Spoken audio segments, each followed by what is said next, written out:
This Eddie Deezen. You're listening to Breaking the Fourth Wall. I was Mandark in Dexter's laboratory. Ha ha ha ha ha ha ha ha.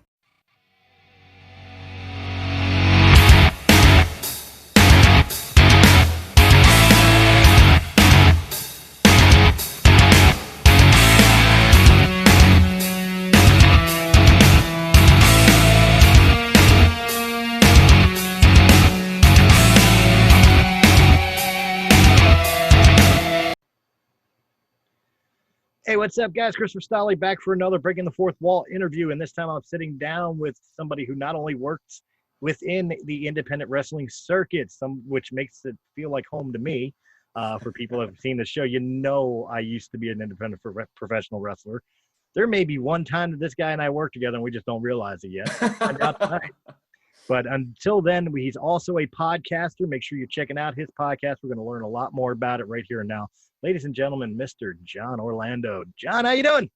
I am doing well, Chris. First off, thank you very much for having me on the show. I really appreciate it. And I'll be honest, I'm going to tell the folks that are listening at home or watching at home, I didn't know you had a background in pro wrestling. And that's why we started talking off air. And I'm like, wait a minute.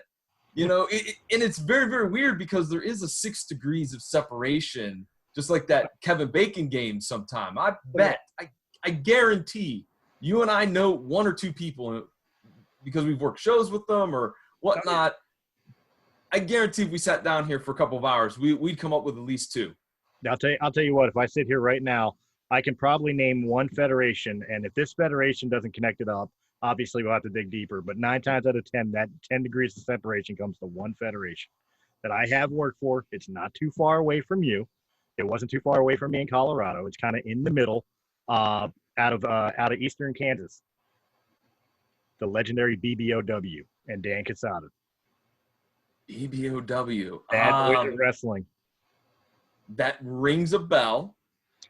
Who was some of the roster out there, if I could ask? Do you recall? Oh my God, I don't remember most of them. It was the Sheriff Dan Casada. It was oh my God, the Missing Link.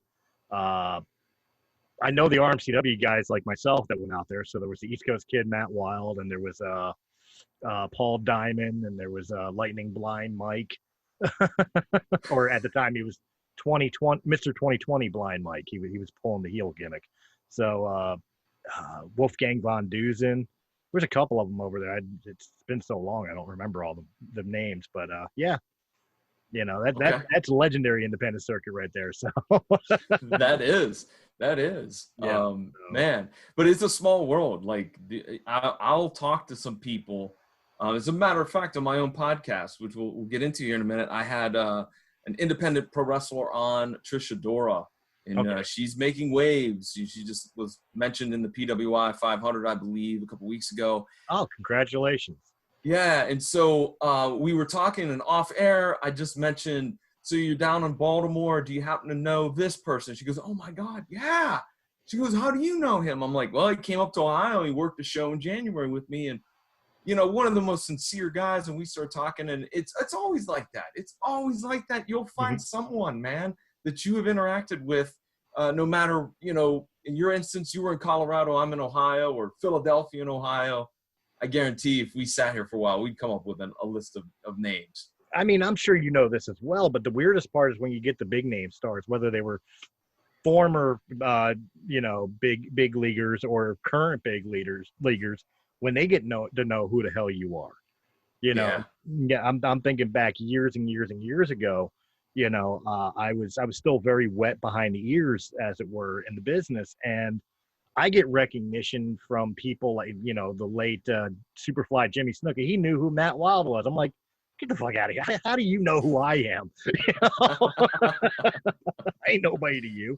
You know, I've gotten drunk with Wayne Ferris, a.k.a. Honky Tonk Man. I've gotten high with Rob Van Dam.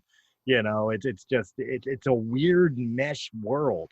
Where even though you're the, you know, a lot of people in the outside world would consider it the bush leagues when it comes to the independent circuit, you know, they look at you as like you're not a star, but yet then they get shocked when a star is in town, comes up and shakes your hand like, hey brother, how you been? How's the family? You know what I mean? Yeah. You know what I'm talking about.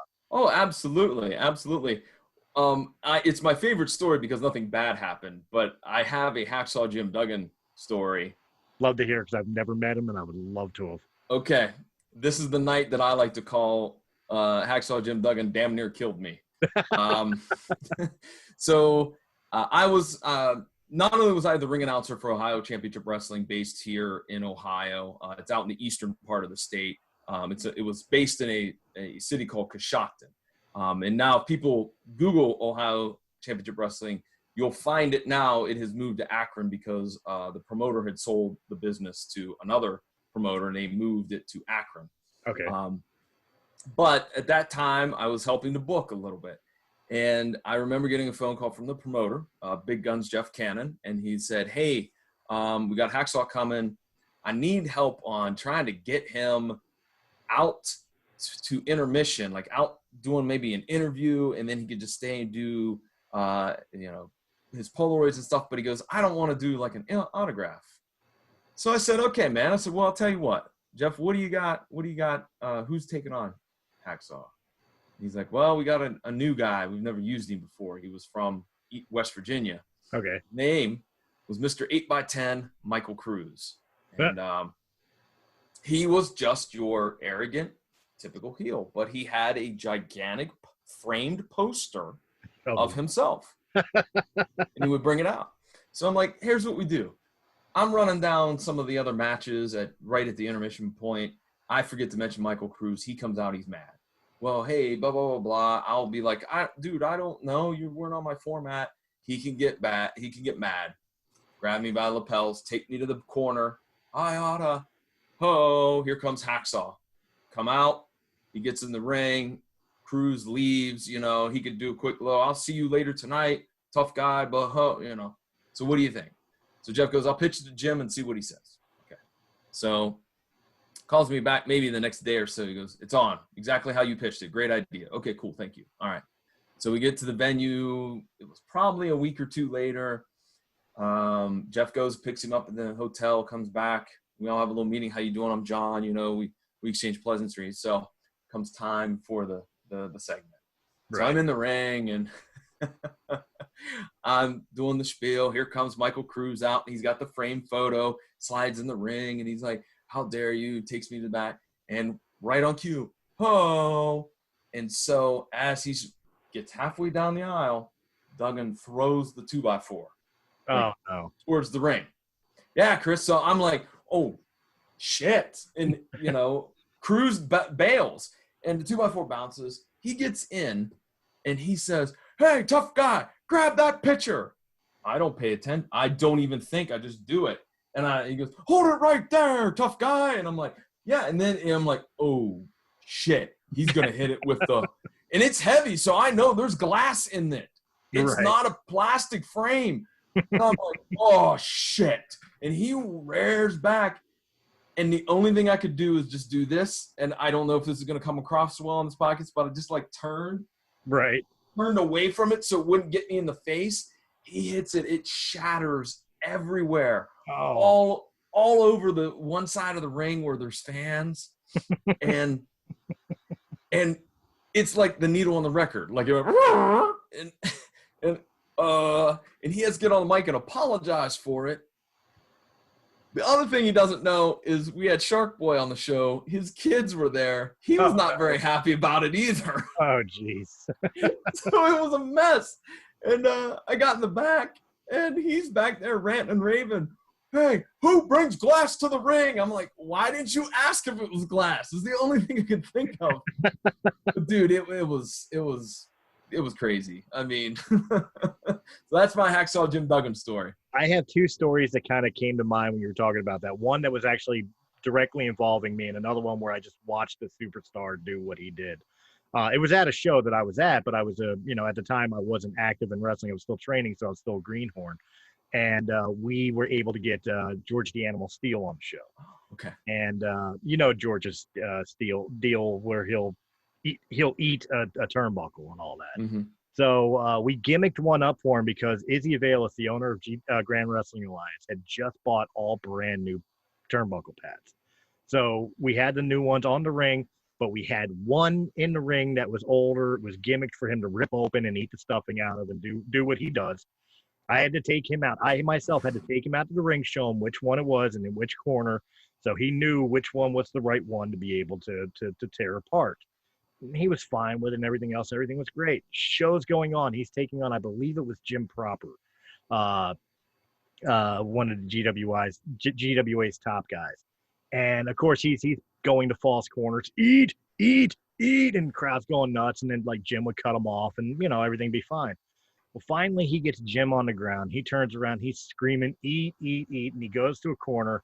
And I realized, oh my God, that's the wrong corner. So here I am doing security, right? Walking around doing security, and I see him go to the wrong corner, and I see him setting up, and I know the skid, I know the spot, and I'm like, oh shit, he's in the wrong corner. I'm sitting there in the back like, no, the other one.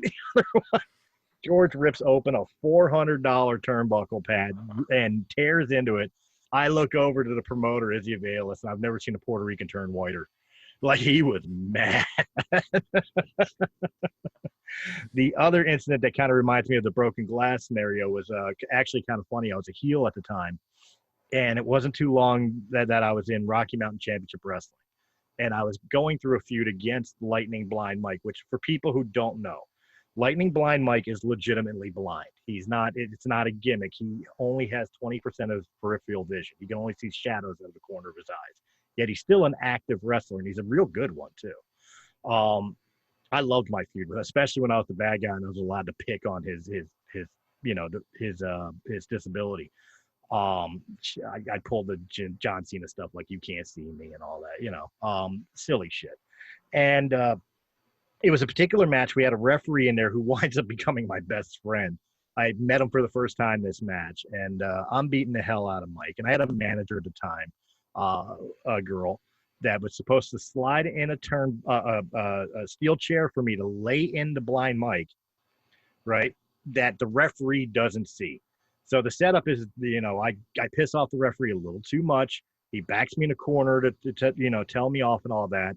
And she slides the thing into the ring, and I'm able to bend down real quick, grab it before he turns around. Like, I kind of shove him a little bit out of my way, lay out Mike, get the chair out before he turns around and realize what happens. So we get to that spot. He's got me back in the corner and says, blah, blah, blah. I'll disqualify you. You do this, that, or the other again. She slides in the chair. She slid it too far. Jerry, the referee, steps on the goddamn chair. That's the worst. So there's no way I can hide the fact that the chair is in the ring. And he's like, what are you going to do? And I just looked at, because he knew the spot. And he's like, I just stepped on the chair. What are you going to do?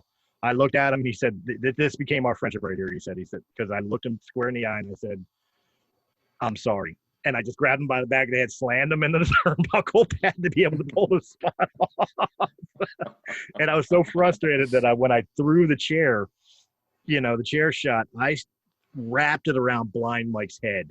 And the chair literally cut a gash into the back of his head that he was gushing blood, from the hit, and I felt so terrible about that night because I'm sitting there cleaning up Blind Mike in the back locker room, seeing the chair is folded like this, Yeah. Cleaning up the back of his head while Jerry's laughing. I can't believe you just shoved me into the turnbuckle like that. What do you want me to do? Yeah. Oh man, we could do a show just sitting here talking about wrestling. Oh yeah, without a doubt. There's so many stories. There's so many wonderful stories. But I want to know: is this something you do on your podcast? Tell me about your podcast. Most definitely. Well, believe it or not, my podcast called the PVDcast came out of my wrestling career. Okay. After a few years, as I mentioned, Big Guns Jeff Cannon, the owner of OCW, started taking back the book, so to speak, which was fine. I had no problem with that. I mean, you only have X amount of ideas and then, you're running out of them. So I had no problem saying, hey man, I understand you want to do it. Cool. But I needed an outlet because booking for me was a creative outlet. Right. Watching people get excited about a match that you helped put together, to me, just brought so much joy. Right. And at this time, it's the time where Colt Cabana's starting to get big and all these other podcasts. And I said, you know what, I'm going to start my own. And so December 12th, 2012, I started the PVDcast, which... What's it stand for? I was going to say, the name is a little play on words. PVD is the airport code for Providence, Rhode Island. Okay. And so I took that as a kind of a play on podcast, PVDcast. And the other thing is, Chris, when I was breaking into wrestling, my very first company I worked for, the promoter gave me a list, for the website. Here, name, height, weight, where you're from, blah, blah, blah, blah, blah. Right. And I remember sitting there and I'm looking at the website and there's like 4 guys from Columbus, Ohio. And I'm like, I don't want to be the 5th guy. And I'm like, And my mother has actually lived in Providence, Rhode Island, to shoot for 26 years now, 27 years. So I know the city pretty well. So I'm like, you know what? I'm going to put that down. So Providence, Rhode Island became my unofficial hometown. And so I felt like that was a cool way. It's a unique name. It's a way to kind of link together all of my history in wrestling with what I'm passionate about. And actually, my logo was designed by a very good friend who wrestled for years, Juice Jennings. I'm going to give him a plug. He's now down in Florida. He moved down to Florida to wrestle down there. Okay. And he's the one that came up with the design. I pitched some ideas at him, and he whipped it up because he's got a background in graphic design, and I loved it. And it's been that way for the get-go. But there you go. That's nice. Yeah, and I felt like with my podcast, I had the ability to pull in guys from the wrestling world to talk.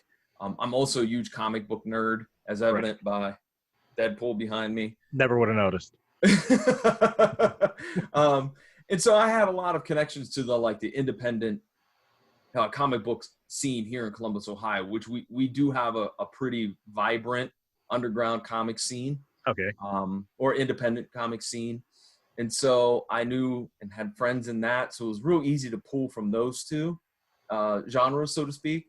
And then, I just added in some others. I'm a big movie nerd and I love hockey. And so it just kind of came together. And, I'm sure you'll share the same experience. It takes a while to get in the rhythm. It takes a while to get the show the way you want it, how you want it. And even then, sometimes you got to evolve. And, man, oh yeah, yeah, man. Those first 9 or 10 episodes are brutal. I always tell people when they start listening to Breaking the Fourth Wall, I always tell them start at like episode 66. I wouldn't go beyond that. We were still finding identity back then, so 65 on back, forget they exist. 66 on up, you're fine. yeah, and. I don't know about you, but I didn't know how to do this. So I still don't know. I say that too sometimes. but I didn't. I literally YouTubed a lot of stuff. I did take one class for like one Friday night at the local community college, and it was super basic. Like here is Podbean. This is what it was super basic. And I'm like, oh, okay, at least I have an idea of what we're doing. But it was a lot of trial and error. But see, I get that because when I got introduced to the podcasting community myself and I decided to do Breaking the Fourth Wall, I discovered podcasts on YouTube. So I was late to the game to discover the audio version of podcasting. I thought everything was YouTube. So when I first started, I was making videos or audio with just the logo background or something on YouTube up until I discovered Anchor.fm. And I'm like, wait, I can do an audio version? Nice. Let's do that, Yeah. So I guess I was asked backwards. Yeah. And I'm also going to say that podcasting has been great for me personally because I've met so many cool people, made so many great friends through it because, people come on, they share their story and you get to know them. I mean, while you're sitting down and talking to them for a half hour, 45 minutes or however long, and you learn about what they're passionate about. A case in point, this was probably 5 years ago. Okay. I got a random tweet from an individual that wanted to come on the PVDcast. And I'm like, he's a comic book creator. And so I I checked out his stuff, and I was like, yeah, man, you know. So I emailed him back. I said, love to have you on. And he came on and talked about his book and the Kickstarter and everything, and we've become friends. He now, every time he's got a Kickstarter, hey, man, you know, can I come on? Sure, man. And we just became friends, and that's one of the beauties of it. And that's just one example of many. Oh yeah, but it's not just the and you'll agree with this. It's not just the celebrities, but it's also the podcasters themselves. Like, you wind up in so many different collaborations and so many cross promotions that sometimes it just blurs the line of whose show is who. You know, Yeah. Case in point, it's the weekly show that Breaking the Fourth Wall has started. We're 3 episodes in. 2 of the 5 panelists, myself included, 2 of the 5 panelists are from individual other shows that just wanted to collaborate with me, and it became their show as well. And that would be Don Smith of the Life Radio and Chris Rudder of What's Your Effing Binge.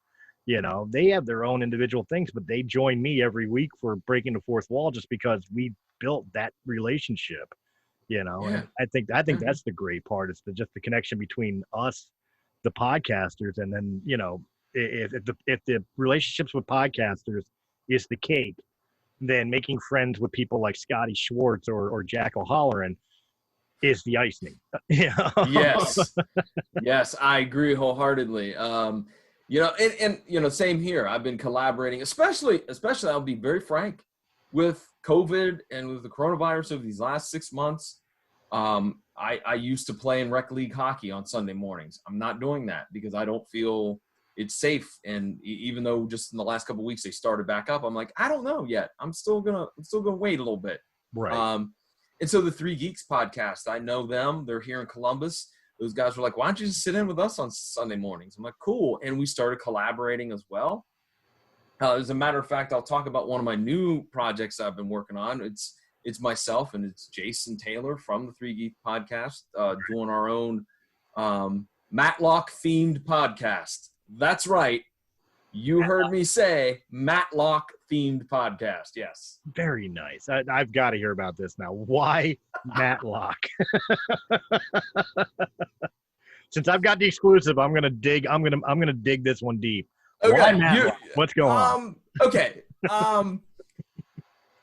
First of all, both of us are not the target demographic for MatTalk. I'll just throw that out there. I'm not lying here, because the last person I remember even talking about MatTalk was my grandmother, and she died in the 90s. Yeah. Jason will tell you that he fondly remembered going to his grandparents' house after school, and it was on. So It kind of became his thing. For me, I remember it being on as a kid, but as I was an adult, so my brother did not have cable. Like, he had cable. He would be one of those guys that would, hey, if you give me a deal, I'll keep it. If not, I'll drop it for a while and then pick it back up later. Right. And so, yeah, I would go back to visit, and you know, MeTV has MatTalk on, you know, over the air broadcast station MeTV, and I started watching it, and I'm like, you know what, this is just a great show. I mean, it's got its hokey points to it, but it's got there's something about just Andy Griffith. First of all, let's just be honest. I mean, he's great in the Andy Griffith show. He's done a lot of different movies, and he's always really good in those movies. Right. So a fantastic actor, but I just kind of rediscovered it. And so I think it was in April, maybe March. I think it was April. We were joking one time, Jason and I, and he was like, dude, we should do a MatTalk podcast. I'm like, done. He's like, are you, wait a minute.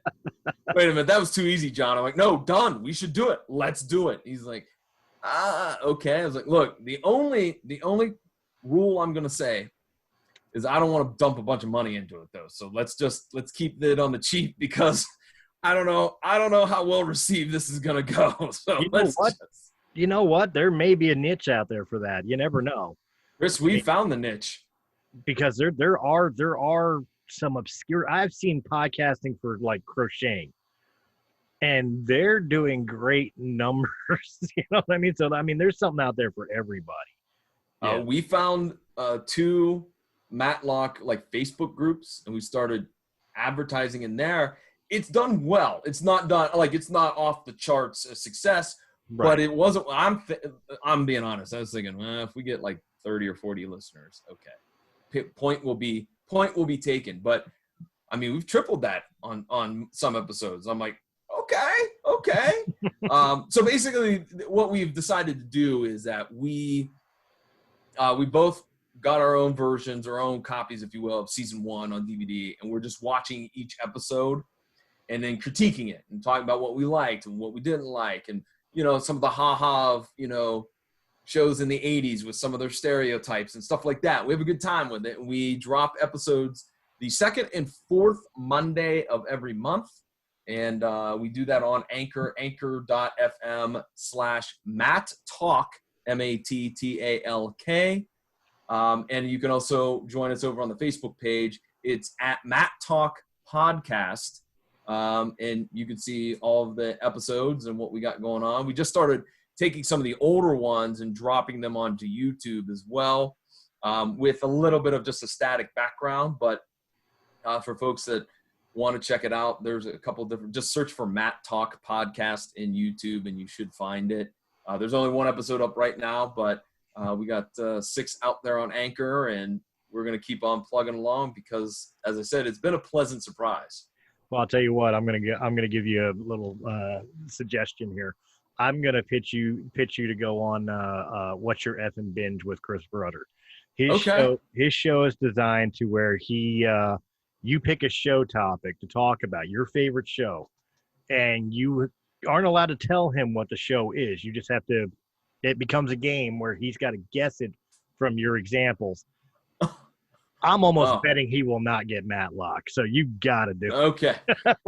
You know what? We get off air. Give me that contact info. I'll be happy to play that game. Hello, that sounds like fun. Yeah, absolutely. He will not get that. Like I personally decided if I ever decide to go on his show as a guest, rather than just co-hosting with him or something on occasions, I've already decided I'm going to do Sequest. Oh. Oh man, Sequest. Oh man.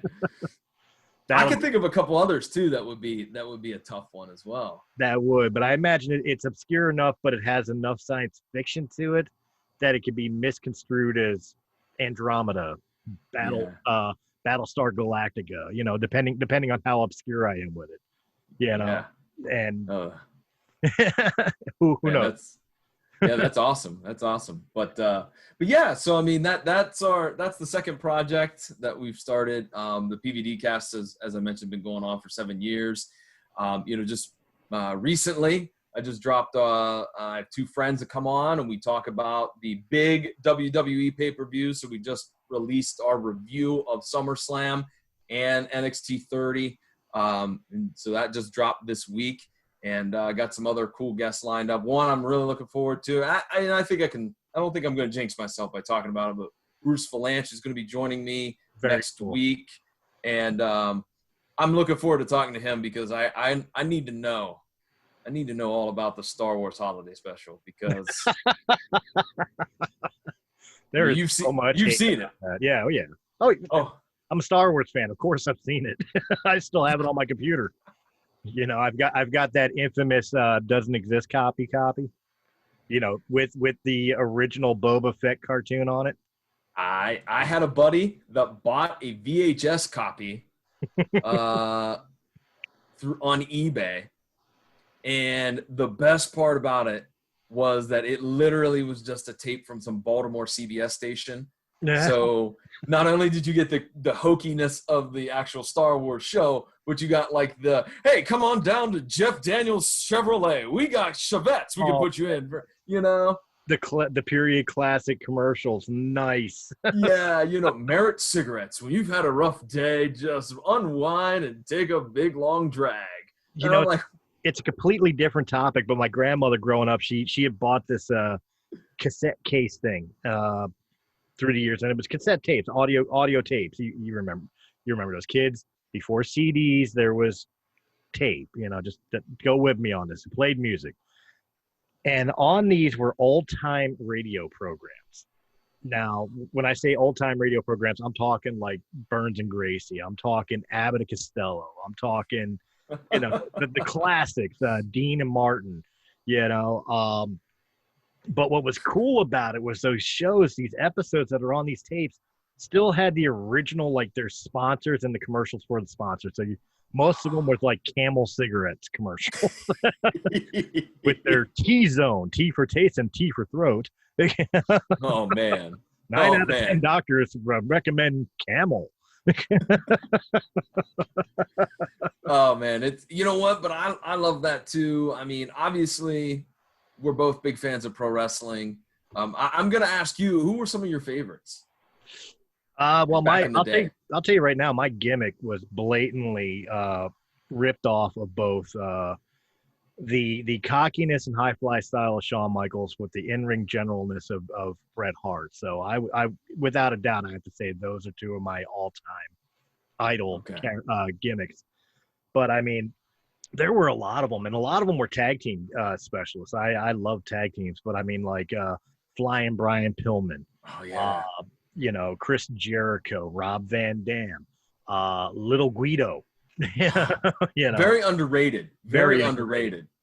When I met him, I wasn't in the business yet. I was curious about the business. I was like 16 years old. I went to an ECW show, and I met him, and he was probably the nicest dude. Next to Tommy Dreamer, he was probably the nicest dude I met that night. Because he was just, you know, I asked him, like, how do you get into business? He's like, dude, if you got the heart for it, just go for it.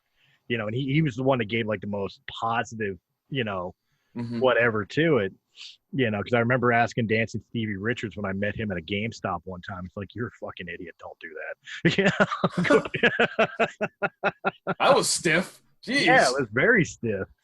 It was kind of ironic. Years later, he worked for GWA, and I was on the show, and he walked by me and just double looked, and I'm like, yeah, I made it. Yeah. But no, Stevie was a cool guy. I guess he was just having a bad day that day, you know. But yeah, God, actually, Stevie would be one that I would throw in there. Rey Mysterio Jr. very much, yeah. you know. Eddie Guerrero.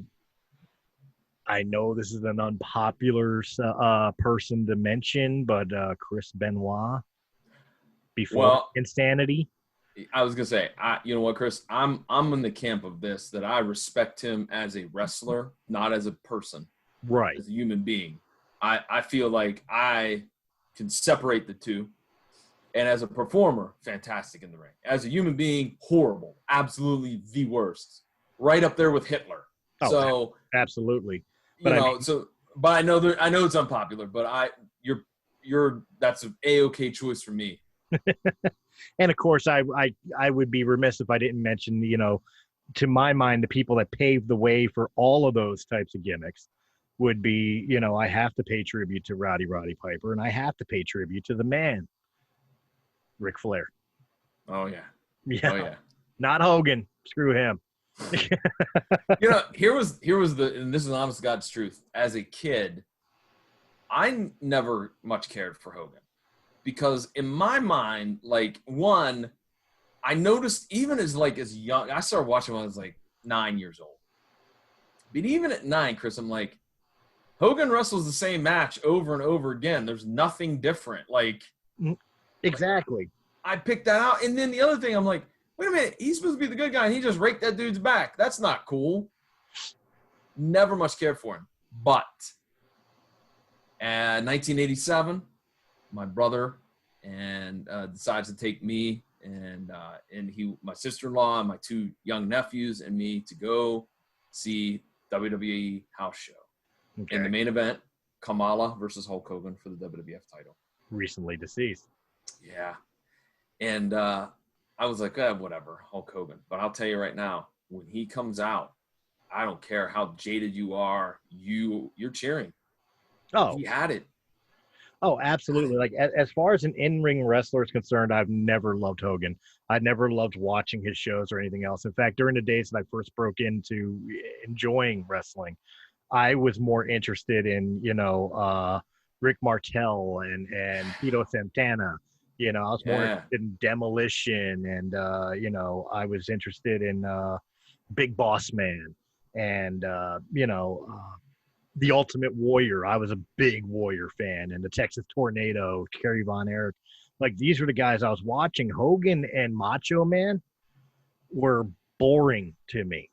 But especially years later, as I grew up and understood the business more, and then when I broke into the business, I cannot deny what Macho Man and Hulk Hogan have done for this business. Mm-hmm. They're still Oh. crap wrestlers, but they built this business into what it is.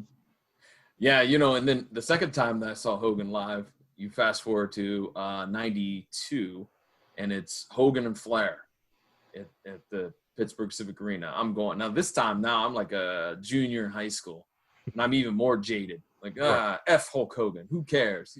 Lousy wrestler. But again, Chris, I'm whatever. I'm not cheering. And then you hear, I am a real, and you're like, well, and you can't help but cheer. You cannot, yeah. It's not him, it's the song. Well, it's the song, but no, I give credit to Hogan. Like, he's a showman, man. He came out, and as jaded as I was, I still ended up cheering for him. And I'm like, what am I doing? But he wasn't a favorite of mine. Like, watching him on TV, I'm like, he's okay. That's it. And I think part of the reason I didn't like Hogan and I didn't like Macho Man wasn't even the in-ring work. I never cared for the promos. Oh, okay. I think the promos, the stick work, was really what turned me off to those characters. To me, they just weren't as imaginative as somebody like Ted DiBiase or Jake the Snake Roberts. Mm-hmm. You know what I mean? Or, you know, if you want a good promo, just hand the microphone to Bobby the Brain Heenan. Yep. You know, but you know, it's just that I didn't like I didn't like that, and I guess kind of even in those days, because when I was watching them, I was, you know, 10, 11 years old, whatever. I don't think I think even back then I didn't like the overhypeness of them. I liked the underdog guys that didn't get the shine of Hogan, Macho. Okay. You know what I mean? Yeah. And that's always been in my career. Hell, that's how I played my characters. The reason I was, you know, especially when I was a heel, the way I was, is like, you know, it was time for me to be in the spotlight. You've had your turn. You know what I mean? Type deal. Mm-hmm. So I guess I've always kind of looked at it, even back in the day when I was just a fan, that way. It's like, okay, I've had enough of seeing you. Let's give somebody else a turn. And you know what? For me, my thing, even as a young kid, like, I was tuning in to see excitement and see craziness. So WWF television sometimes was lame. Let's just be honest. It was lame. Yeah. Oh yeah. That's why, like, I gravitated towards world-class wrestling, because we got that, you know, and that was crazy. And, you know, Crockett still had some of the job matches, but they still would have some cool main events and cool interview segments and that. But I wanted excitement. And I say to this, and some people just don't believe me, but my favorite growing up was Bruiser Brody.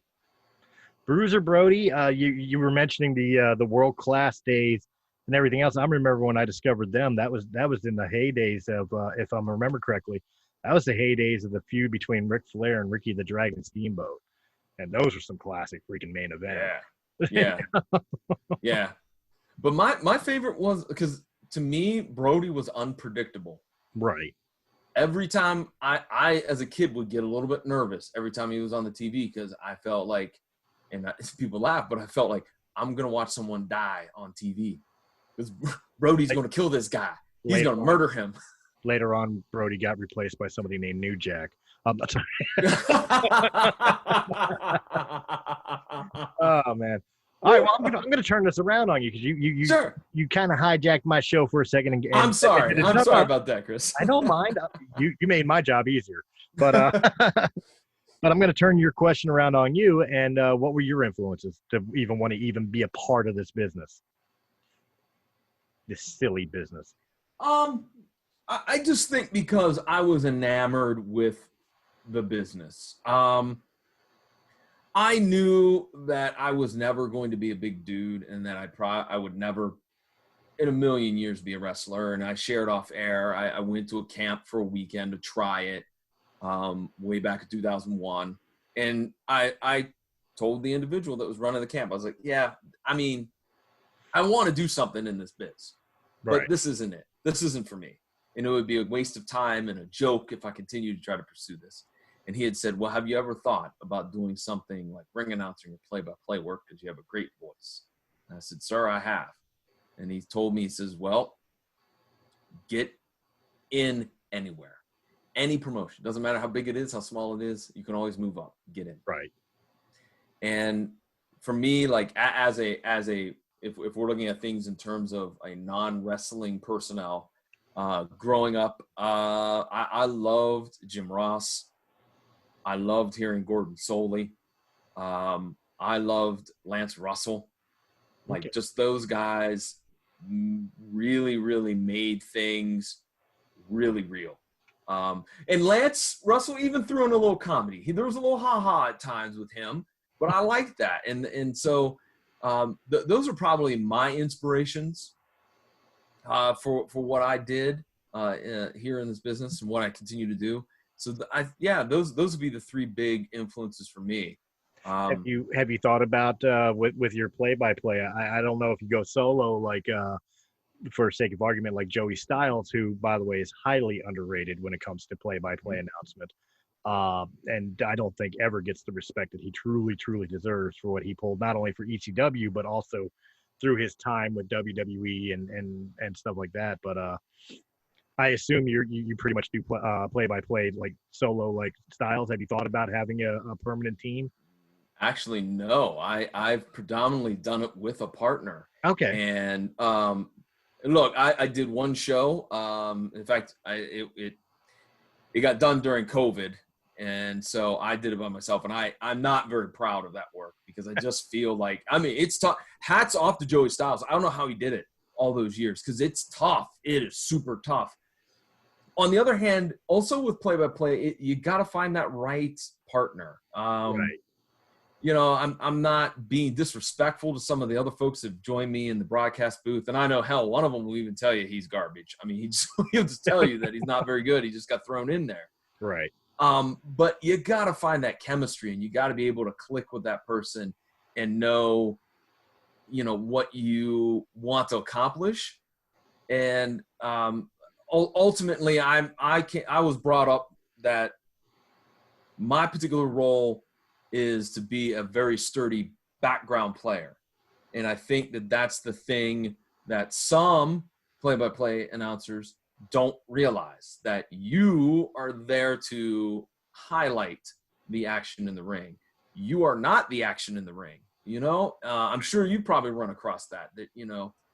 Actually, no. Most of the guys I've ever had do play-by-play or color around my matches. And this is all my matches. I can't speak for other matches they color commentated for, but I don't think they ever took away from my match. In fact, I think they were very much the garnish on the plate with some of the way they would, you know, like the heel commentator would blast me, and the play-by-play would try to call me and you know, like a professional, like, oh, you know, use the correct terms for the moves and stuff like that. And then there was a third party member who was kind of like the fan mark, where he liked the good guys and hated the bad guys, and, you know, loved the faces, hated the heels. And then of course we had the color commentator who was all heel. And I think they played, because of the fact that they played off each other, like you said, the right chemistry. Yeah. You know, made it correctly. But I think you're right, because I think there's a lot of times where a lot of people, when they do play-by-play, especially when it comes to ex-workers who used to be in the ring and now do color commentary or whatever, they forget that there is a fine line between stick work as your gimmick and trying to steal the shine from not only your play-by-play announcer, but what's going on in the ring, the people that are there. You know, you're not there to put the spotlight on you. You're there to be, like I said, be the garnish on the plate for everybody else's work. And it's probably one of the major reasons why I've never done it. I've never sat down. I've been offered, and I've always said no, because I'm always afraid of crossing that line. Yeah, if that makes sense. Yeah. And the bottom line, working with somebody, you just got to have the chemistry, you know, and so I know some of the guys that I work really well with. And so I'm always excited when it's the opportunity.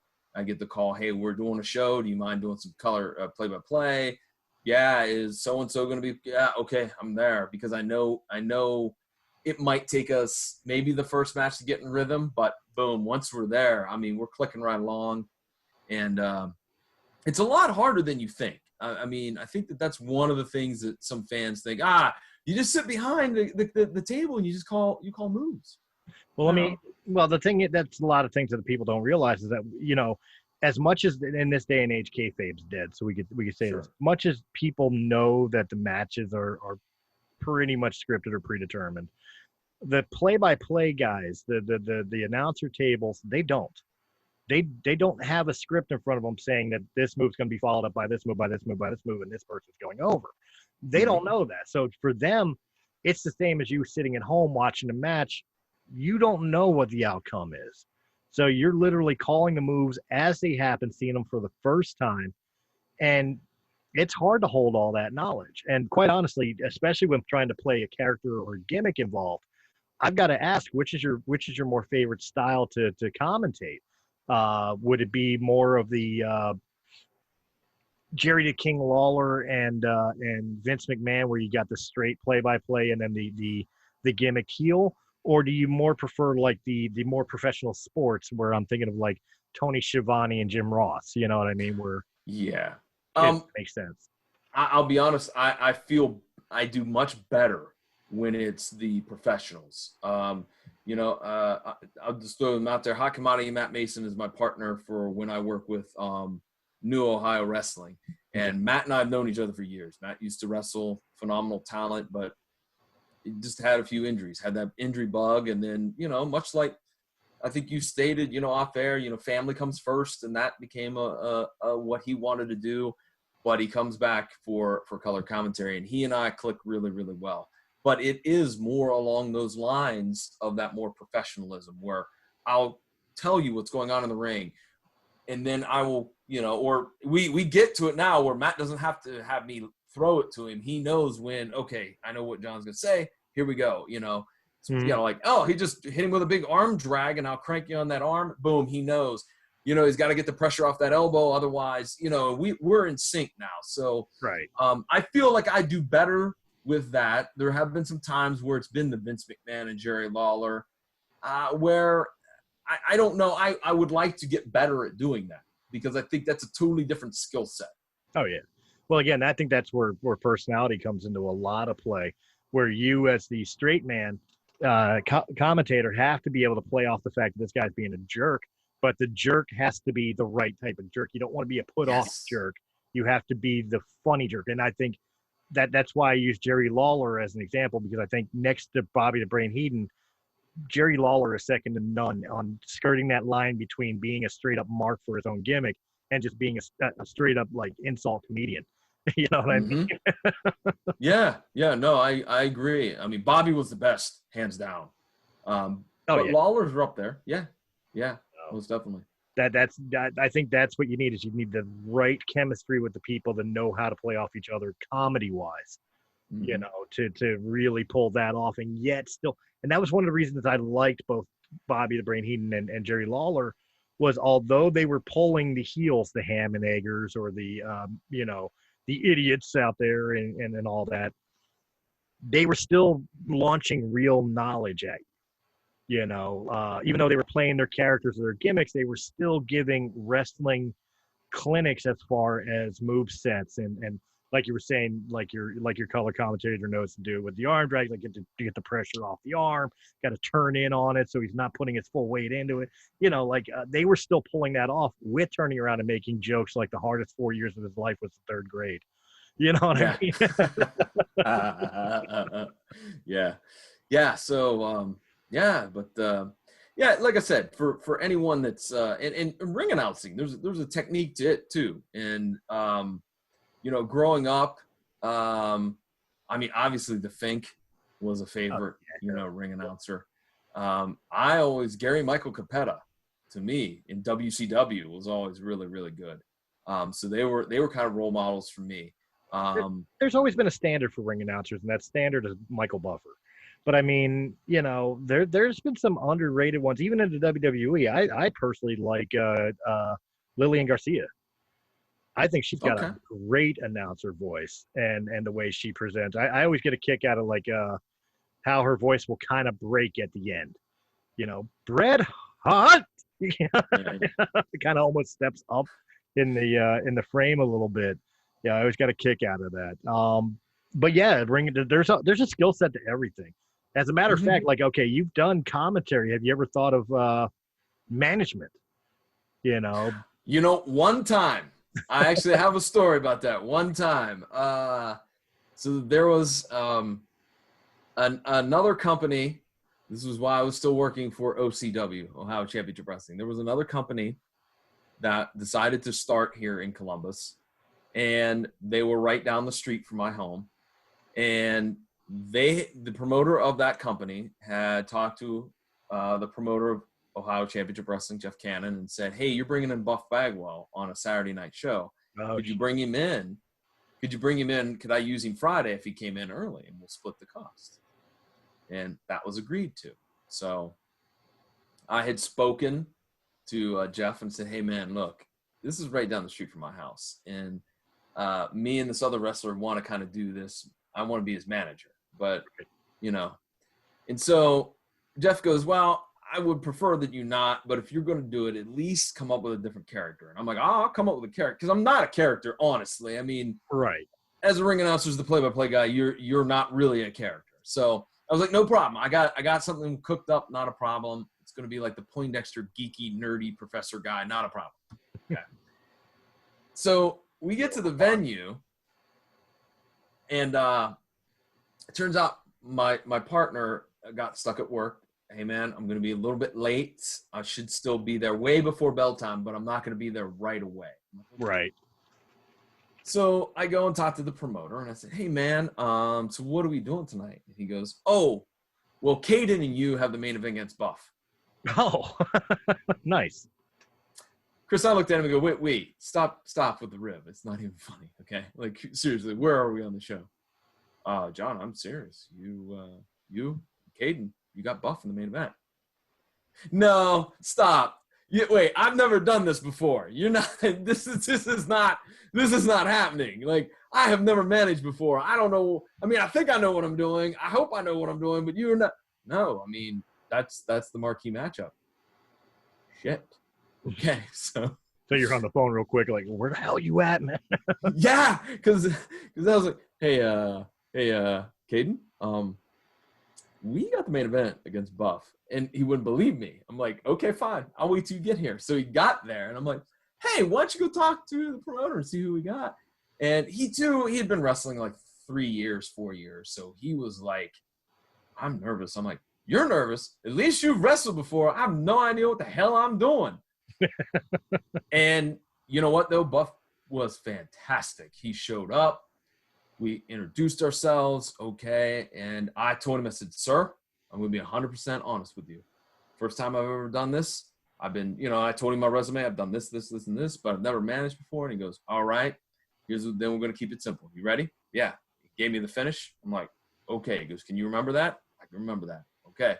Then every once in a while, he would walk past me in the locker room, and he'd look at me, and I'd rattle off the spot. And he'd be, "Okay." And it went well. And unfortunately, there wasn't many people there to see it. Right.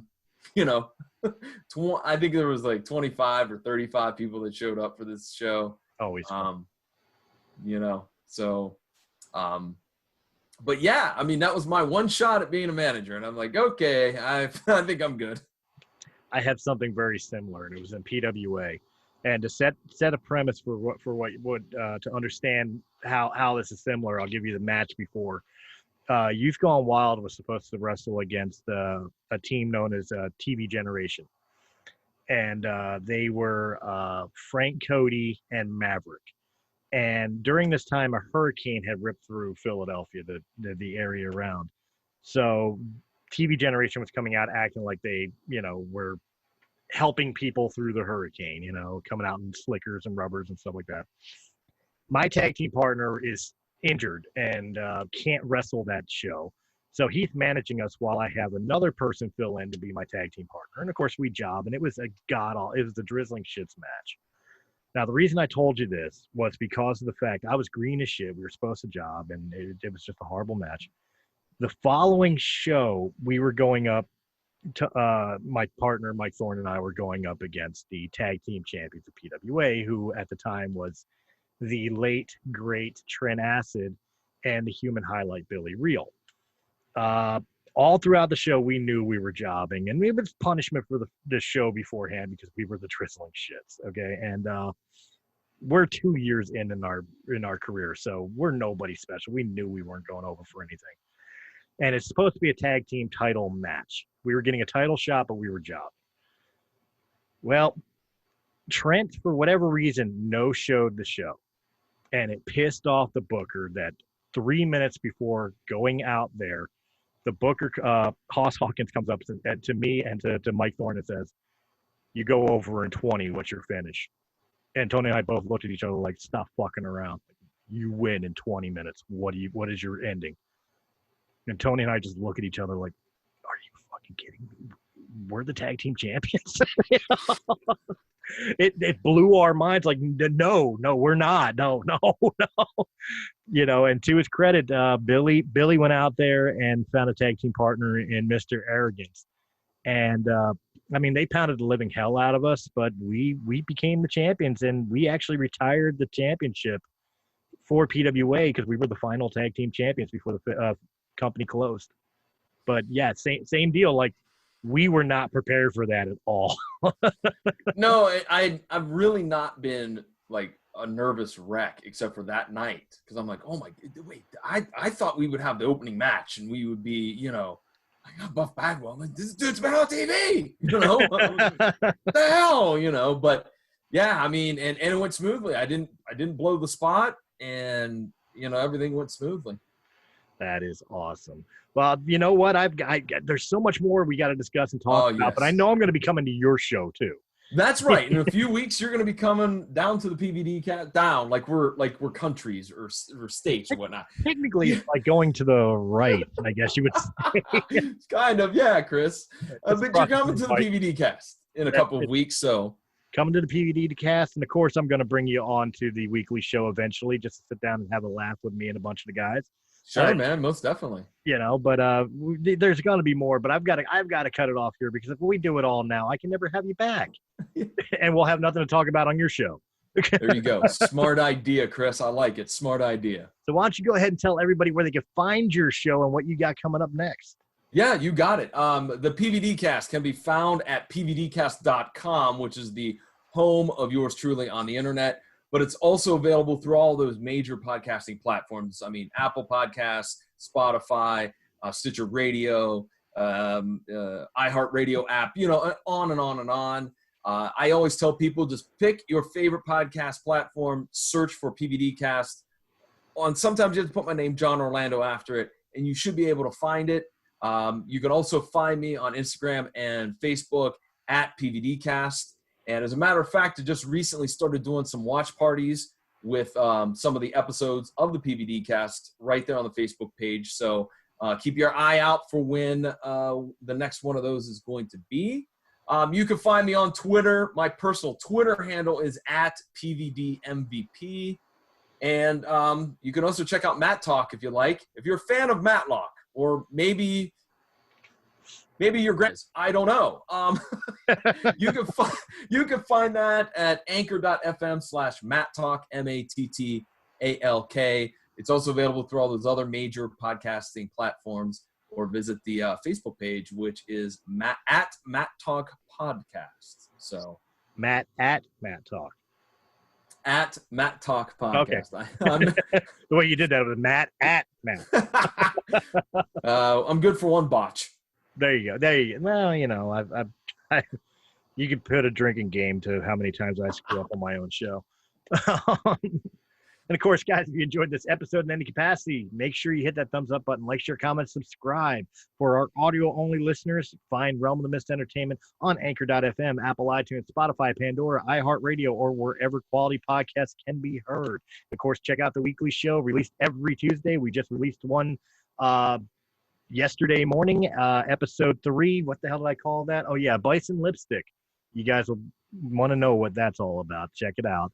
And until then, guys, I will catch you on the next Breaking the Fourth Wall. Have a good night. Hey guys, it's Chris from Realm of the Mist Entertainment. If you enjoyed this video, please hit that thumbs up button. Like, share, comment, subscribe. Check out all the other great podcasts that can be found on Realm of the Mist Entertainment's YouTube channel or our sister channel, Sounds Dicey Gaming, for all your tabletop needs. And if you prefer your podcast in audio-only format, check out Realm of the Mist Entertainment on Anchor.fm, Apple iTunes, Spotify, Pandora, or wherever quality podcasts can be heard. To our Patreon supporters, we thank you very, very much. And if you're interested in being a Patreon supporter, please go over to patreon.com/Realm of the Mist, and just $1 a month gives you exclusive content and helps our channel out greatly. Guys, again, thank you very much for joining us, and we will see you on the next episode.